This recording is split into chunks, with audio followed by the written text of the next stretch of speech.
Because I'm a lazy gardener, I wanted to try out in-ground worm bins in my garden. With this setup, ideally I throw my food scraps straight into the worm bin, and then the worms do the work of making it into fertilizer and spreading it around my garden for me. But it turns out, worm bins are kind of expensive. And the more I looked at them, the more I realized this is essentially a bucket with holes in it. So of course I thought I could make my own. I had this old nursery pot sitting around, and I decided I am more than willing to sacrifice this to experiment. So I took my drill and drilled a bunch of holes in it. The size of the bit I used is approximately worm-sized.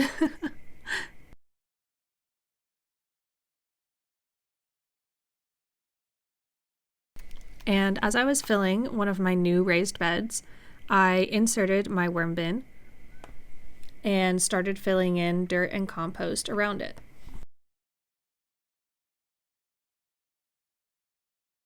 Unfortunately, after a few weeks, I realized that a nursery pot was perhaps not the best decision.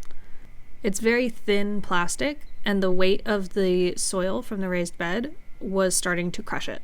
So rather than buy a nice bucket for this experiment, I went by my local grocery store and talked to the bakery department, and they had these giant empty tubs of frosting. They're honestly pretty high quality food grade buckets. All I had to do was remove the handles and, again, drill some holes. I think this second time around I did use a slightly larger drill bit, and I tried to drill holes every 2 or 3 inches.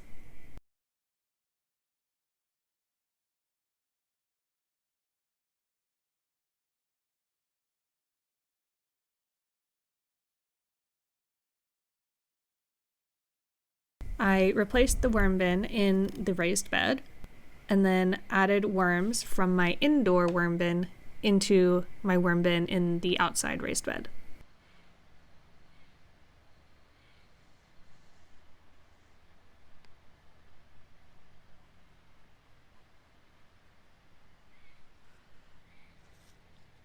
I also added some fresh shredded cardboard bedding and then covered them with the lid to give them some time to get settled.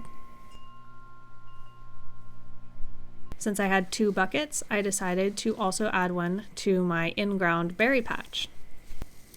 Relatively near the middle, in a spot that didn't have too many plants, I dug a hole big enough for my bucket and sunk it down into the ground.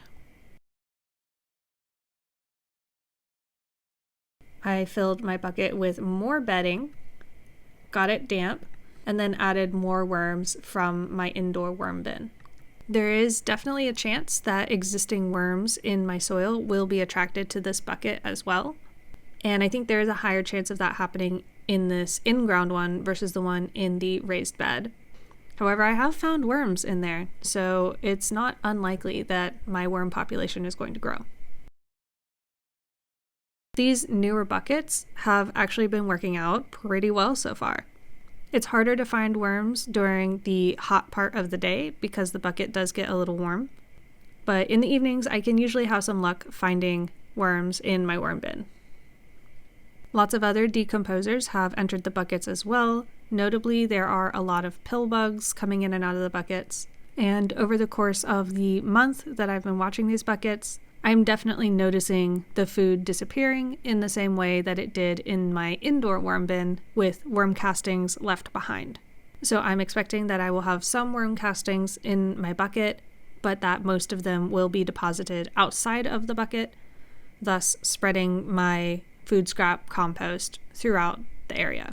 If you want to keep up with this experiment long term, I will check in on it from time to time in my garden tour series, where every week I go through my garden and I talk about what I'm doing, things that are going wrong, things that are going right, how I'm fixing my problems, and kind of just my thought process and how I'm planning and reacting to everything going on. Leave a comment below if you've ever tried making a worm bin like this and tell me how it turned out. Thanks so much for watching, and until next time, happy gardening.